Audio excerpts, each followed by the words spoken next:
Hello and welcome to the Brutal Iron Gym podcast, where our goal is to cut through the BS and deliver the brutal truth about topics related to health and happiness. So today's topic is a trainer education podcast, and we're going to be discussing teaching technique regulation. So what this kind of means is while a client is doing a movement, and if you're listening to this and you're not a trainer, this will be while you are doing the movement.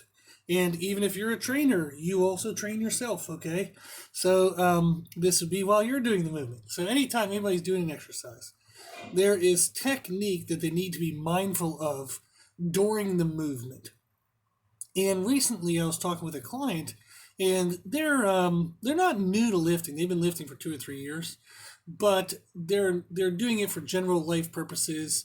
We're always doing kind of some new movements here and there, things where we're trying to teach them how to be in proper positions to keep themselves safe, but they don't really know advanced movements. So they're not lifting as like a competitive athlete, if that makes sense. So we lift for general health, we lift for strength, and we lift to just not have regular life kick their butt.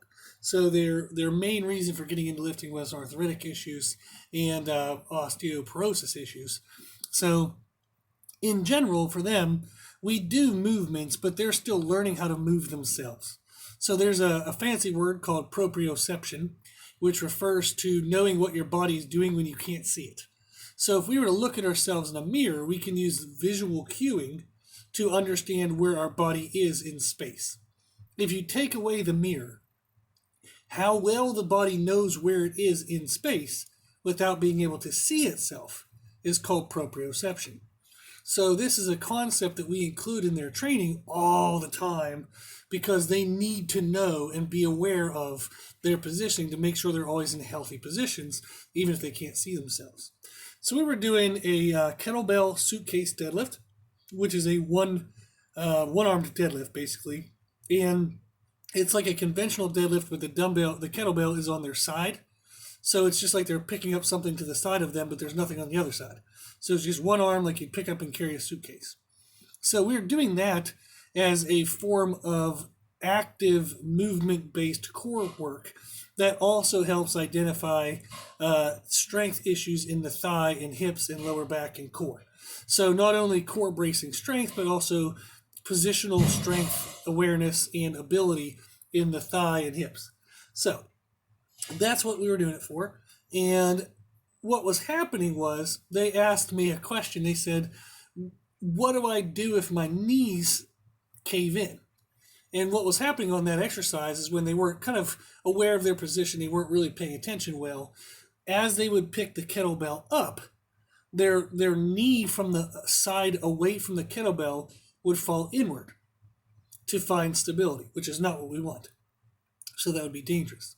So I told them, I said, hey, you need to keep your knees out, and that's going to be one of our main focuses.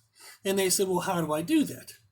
And I explained to them a little bit about the concept of, trying to like flex their glute, like they were almost trying to like push their knee out into the side of something.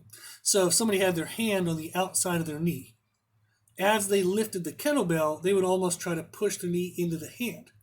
Now, we're not actually trying to get the knee to move outward as much as we're getting it to prevent from falling inward.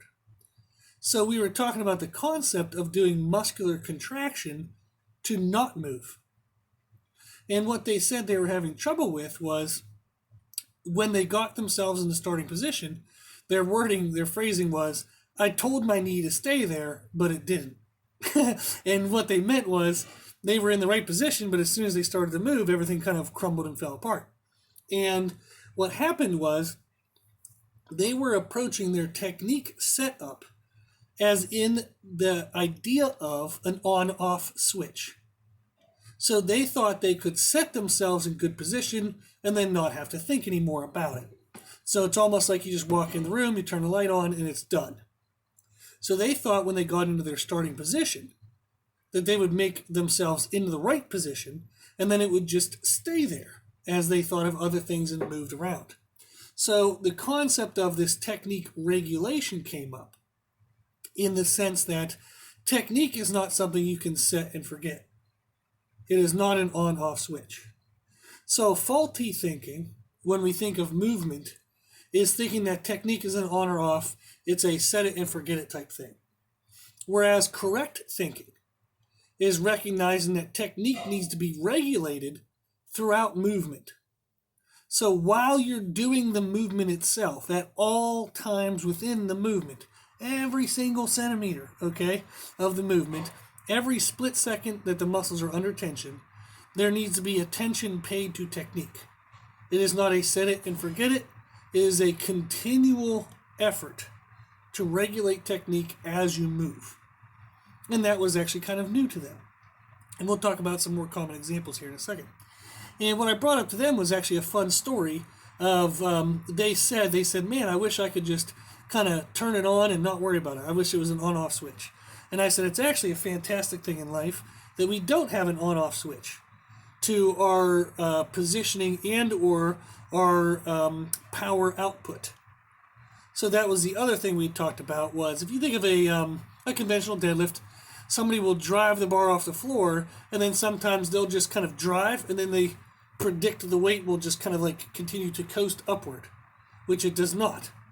So as you push from the floor, you need to continue to push the whole way to the top of the movement. And that concept of not continuing to push through is a lot of the reason why people's form will break down by the time the bar gets to their knee or by the time they get to lockout. So when it ends up happening is they'll blast off the floor, and they kind of just continue to, they forget to continue to put in effort to keep pushing the whole way through the movement. Just like they wanted to kind of set their technique and then forget about it, the people want to create like a blasting effort to get a movement started and then forget about it. And that does not work. So I gave them the example of, if I were to go to open a door, and say I predicted how difficult the door to open would be, if I predicted it incorrectly, it's a good thing that we can modify that. So if I start to pull on the door and it turns out to be a heavier door than I expected, I can just start to pull even harder as I continue to pull, and therefore I'll be able to manage to get the door open. Or if the door is really light and I predicted it to be heavier, I would pull the door aggressive and it would almost come flying back at me. So it would be a good thing that I could then down regulate my pull strength so I don't just pull the door and slam it into my face or rip it off the hinges, right? So it's a good thing that as we move, we are able to regulate and modify and change our power output, our positioning. It's a good thing that we have the ability to modify what we do while we're doing it. That's great for finding balance. You know, if we're walking upstairs and all of a sudden we slip a little bit, our muscles have to catch hold of a new position to prevent us from falling down. It's good that our body can have the ability to do that. So it can, when presented with a new movement, new stimulation, it can adapt in the moment. So we're going to talk about that more in a second here, about balancing exercises. And that's often why some people are horrible at balance, because they don't understand the concept of regulating as they move. So if you have a client with really poor balance, this is actually a really important concept. You can think of getting them stronger, and does getting them stronger help? Yes, but it's only part of the picture. Also teaching them how to modify movement as they're doing the movement will improve their balance immensely.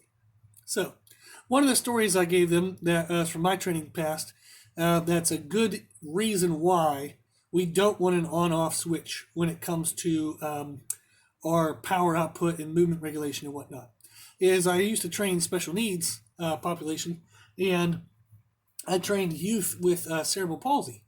So they were anywhere from like 14 up into like college age, and I'd train them sometimes in groups, sometimes one at a time, but I did that for, I believe it was like a year and a half or 2 years, something like that. And one of the things that surprised the hell out of me, and I still love these type of memories, is people with cerebral palsy do not need to do any warm-ups. Meaning in the sense that, is it good to get blood flowing to their joints? Yes. So I'm not saying don't have their body prepared for movement. But what I found out was, one of the first workouts I ever did with somebody with cerebral palsy was, I kind of looked at them and I was like, well, you know, on this overhead press machine, they look like they're pretty strong. They'll probably be able to do around 200 pounds on this. So let me just put 100 on there, tell them kind of what we're doing and see how they do. Well, I put 100 on the machine, and they bottomed out the machine. They slammed it up into the end range because they didn't have great regulation of strength. So they have more of like an all or nothing type strength.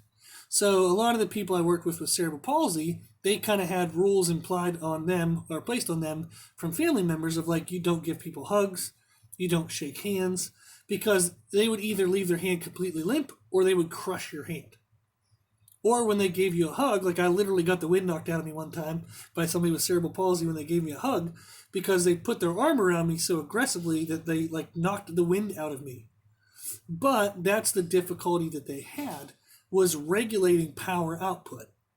So watching someone who didn't have that ability, it was very, very, very interesting and eye-opening to see that happen.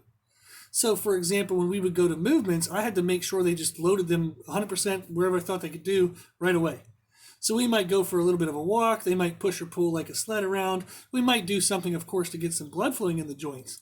But when we go to the overhead press machine, I'm just going to put it right the freaking top weight they can do, because when they go to push a maximal weight, and this was with knowledge of knowing what was safe or not safe. So if I were to put the whole damn weight stack and they couldn't move it, they're not going to necessarily get hurt because they're going to push and nothing's going to move. So, but that feels defeating. No one really likes that feeling. So you had to make sure you put on a weight that they could still move, but they couldn't move so explosively that they would actually bottom out the machine or bang the machine around. So it was very interesting to learn that.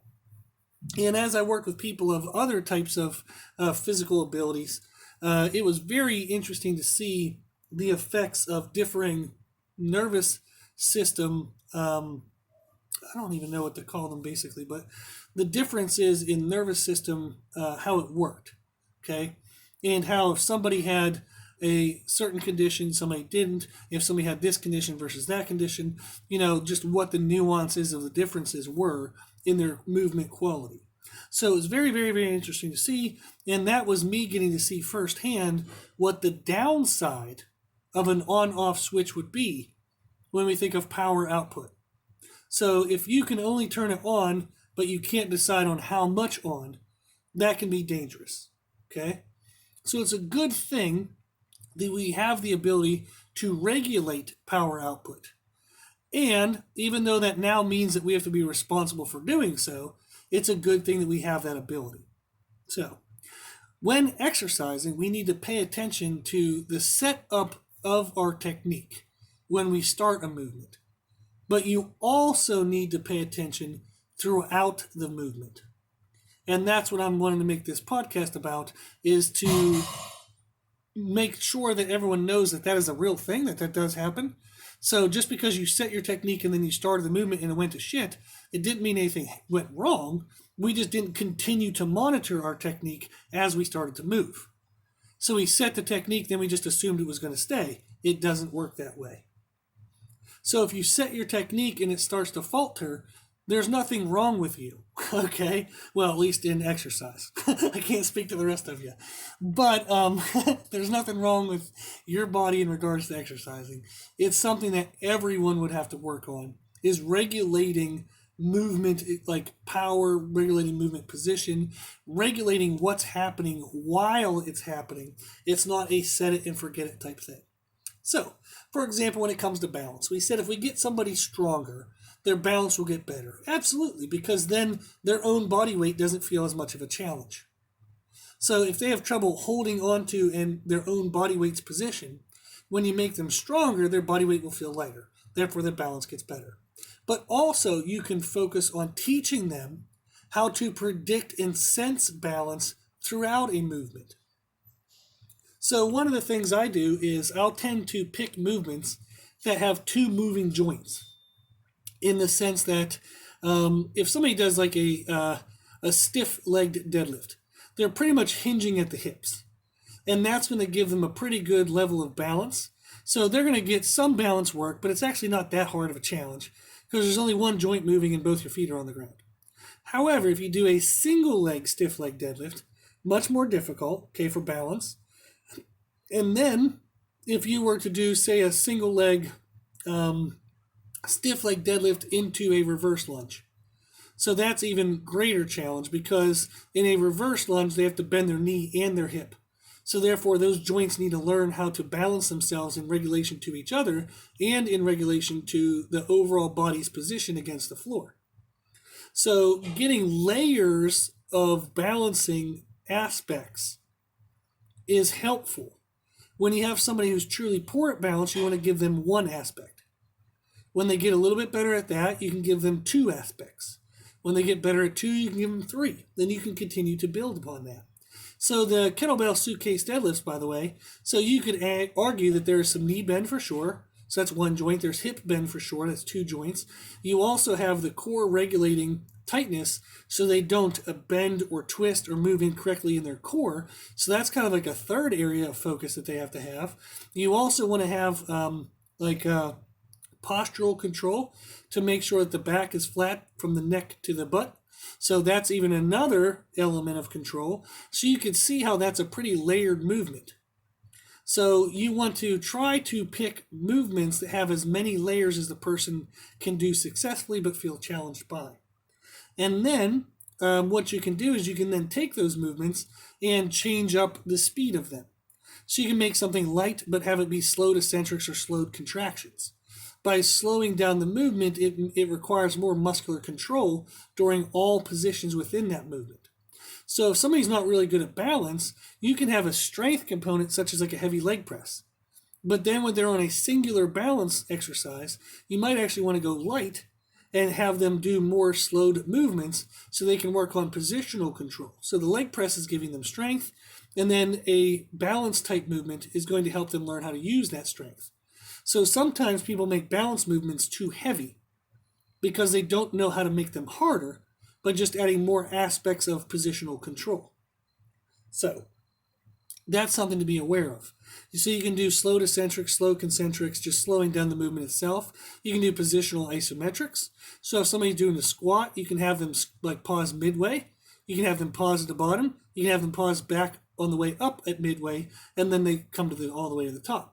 The benefit of that is they have to find their proper positioning in all of those pauses.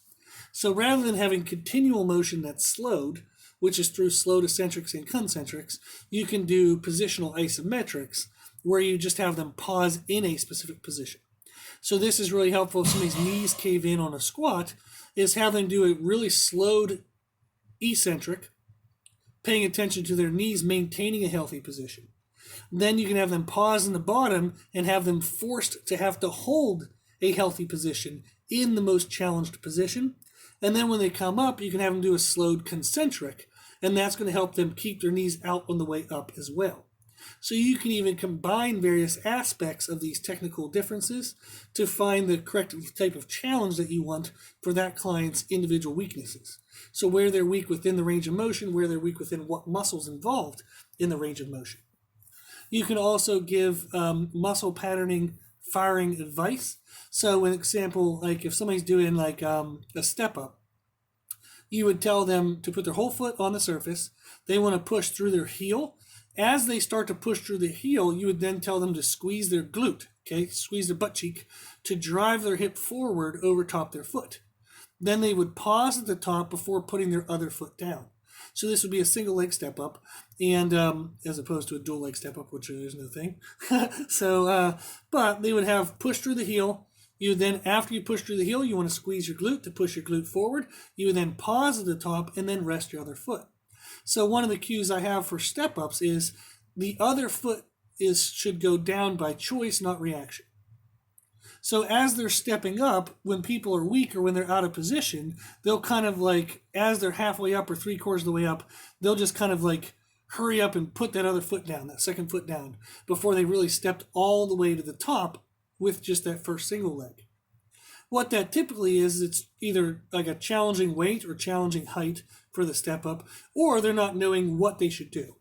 So they're going to push through their foot, but they're not going to be aware of squeezing their glute to create hip balance control towards the top of the motion. So they're going to push through their quad, and then halfway up, they're going to run out of steam, they're going to run out of power because they don't know what to fire next. So one of the ways you can improve their balance is by giving them actual advice on how they should fire what muscles in what order. So being crystal clear, you might think somebody sucks at step-ups because they're weak when they actually just don't know what the hell the muscles they're supposed to use. So it's very important to also discuss with them as you do this movement. For this part, flex this muscle. This part, flex this muscle. This part, flex this muscle. So you want to tell them throughout the movement how to maintain technical positioning and also maintain power output. So that way they don't just press and kind of hope on coasting, or they don't set their technique and then try to forget it. Okay? So tightness and strength exercises, for example. So tightness in your arch when you're bench pressing, tightness in your core when you're deadlifting, tightness in your knees out hip positioning control when you squat. All of that stuff is also another thing that needs regulated throughout the movement. So often people will set their tightness in a bench press. Then when they unrack the bar, they forget to maintain the damn positioning, and they'll kind of let their chest drop, they'll let their legs relax, they'll kind of lose their arch. So we need to teach them when they're doing strength-based movements that you have to get into a properly braced position, but then you need to be mentally actively aware of maintaining that position as you do the movement. So again, it is not a set it and forget it type thing. It has to be constantly regulated during the entire movement. So that's generally what we're going to look to try to coach people to do, or when we're doing things ourselves, is there is no on-off switch. There is no set it and forget it. You have to continually put mental effort into technique and positioning and effort output during all aspects of the motion, every single centimeter of the motion, every split second that you're under the tension of the weight. There needs to be mental effort put towards where am I in space? Am I in the correct position? If I feel myself slipping, can I get back to where I belong? And again, that's one of the benefits of slow eccentrics and slow concentrics, is let them move slowly to see if they can feel their body falling out of position. The more someone practices that, the better they get at it. Okay? So it's good to not have an on-off mindset or a set it and forget it mindset. Regulation is a good thing that we can do it. Again, so that way we don't slam doors into our faces and we don't slam windows and break things. Okay, regulation is a good thing. We just need to be aware of it while we're doing it. So one of the concepts I've taught people before is when they're learning technique cues for movements and exercises. It's best to learn them 1 or 2 at a time. Do not tell someone 3, 4, 5 cues at a time. They're not going to get it right, okay? So teach them 1 or 2, give them practice at that. Once they get good at that, teach them another 1 or 2 and let them practice that. But the goal is that they never forget the first ones you taught them. So there's a concept I had with somebody once. We were having a conversation. And I said, when you go in the grocery store, okay, and you have a list of things you need to get. So imagine you're carrying around one of those little baskets. And you're like, okay, I need to walk in the grocery store. I'm going to grab, a quart of milk. I'm going to grab a couple chicken breasts. I'm going to grab a box of Ho-Hos because we all eat shit that we don't want to admit to. So whatever it is, okay? So whatever you're shopping for is you're going to grab the one thing, put it in the basket. As you go to grab the second thing, you're assuming that first thing is still in the basket, okay? So we don't grab the first thing, and then when we go grab the second, we just throw the first thing away. So we don't go from one thing to the next thing to the next thing without maintaining the things we've already covered. So I told them it's like collecting groceries in a grocery basket. You need to get them, but you also need to hold on to them. So we're going to teach you one cue, one concept. We're going to practice that. Once you have that in place, we'll teach you a second one. Our goal then is to learn the second one while maintaining the first one. So sometimes I'll have clients tell me, am I doing this right? I'm like, it's the first or second set you've only ever done. I've only told you 1 or 2 things yet. So you're doing right for the things I've told you, but there is more to come. So I've had people tell me, and they're like, well, I just want to know how to do it right. I'm like, okay, slow your roll. Okay, you're going to get there, but you're not going to get there in one freaking set. So I'm not going to tell you 40 things to try to do, get you all frustrated when you can't do them. So when you have clients who have perfectionist natures, and they're like, well, I want to make sure I'm doing it right, it's like, calm down. Chances are you're going to suck at this no matter what you do because it's the first time you ever did it, okay? if the first time Jimi Hendrix ever picked up a guitar, I'm sure he wasn't fantastic and he wasn't the Jimi Hendrix that we all know. And if you don't know who Jimi Hendrix is, by the way, good God, go look him up, okay? But the first time we do anything, we are going to suck. Get over yourself. So if you're afraid to be bad at something, that is ridiculous. You are bad at way more things than you think you are, okay? You're bad at a lot of things in life, a lot. The thing that is important is that we start doing them so that way we can eventually turn bad to good. If you never do it because you think you're going to suck at it, you're an idiot. Of course you're going to suck at it because this will be the first time you ever did it. Everyone sucks at the first things they do. All the time, always, ever, always. Okay? So when I have clients who are like, well, just tell me all the cues I need to know, I'm going to tell them no, because that will not make you the most successful that we can be. So I'm just going to tell you one thing at a time. You're going to have to deal with it. So let's start with this. And then they just have to learn to move or they can leave. I don't care. So I'm not saying it to be a jerk. I'm saying it because it's what's best for them. But if you do have something pressuring you to tell you more things than what you think they can handle correctly, you are in charge as the trainer, not them. If they don't like the way you train, they can leave. That's fine. You can pick up the next client who will listen to you. But you are in charge. You tell them how to do things. So if I go to a school to become a mechanic, I'm not going to teach my teacher, like tell my teacher how to teach me. I'm going to say, you're the mechanic. You know what I should do. You tell me. Okay? I don't go to classes and tell the teacher how to teach. Now, our hope is the teacher is good. Now, if you're taking the time to listen to this podcast, you're probably going to be a pretty good trainer because you actually give a shit. That's the only reason why you're listening to this podcast is because you actually care. The fact that you care means you're already going to be better than most trainers. So I applaud you for that, and I hope you listen to this stuff and find value in it. But don't worry to take charge, okay? So don't worry about letting somebody be frustrated a little bit. They're going to mess some things up. That's okay. You just let them work through it. Let them figure it out. So people don't have to be doing things perfectly the first time you teach them. So if you're also concerned that somebody might be watching you and going, holy cow, that trainer's client is moving like shit, that person doesn't know what this person's needs are. You're not there to impress that other person. You're there to take care of the person in front of you. Okay? So just do what's best for them. If anybody's going to judge you, who gives a shit? That's poor character on their quality. Okay? So that's what we want to focus on. So it's good that we don't have an on-off switch of technique. And it's important that we recognize that we don't. And that we recognize that we need to regulate technique as we continue to move through it. One of the best ways to do that is to learn one or two technical things at a time and understand that it will take practice to get good at them, and never learn something new until you can maintain the old stuff. And some techniques and tricks you can use are slowed eccentrics, slowed concentrics, positional isometrics, giving firing pattern advice on what to do at which parts of the movements, and then just giving them practice. Okay?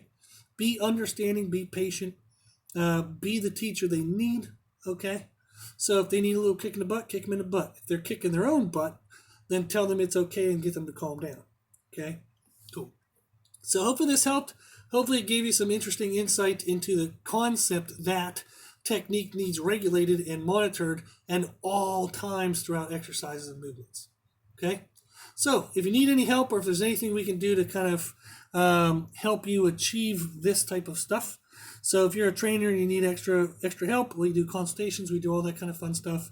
If you just have a general question, shoot us an email. Anything you guys want to know, we're here to help. That's the whole point of what this podcast is just to help the world become a healthier, happier place. So if there's any way we can do that for you, please let us know. Cool. So if you like the podcast, please share it with friends and family. The more people we help, the happier the world will be. Also, if you like this information, you can find more from us on Instagram, Facebook, and Twitter at Brutal Iron Gym. And if you have any questions, feedback, or suggestions, we'd love to hear from you. The podcast is for you, so we want to know what you want to learn about. And you can tell us at our email at brutalironGym@gmail.com. As always, I hope this was helpful. And thank you for listening. And thank you for watching.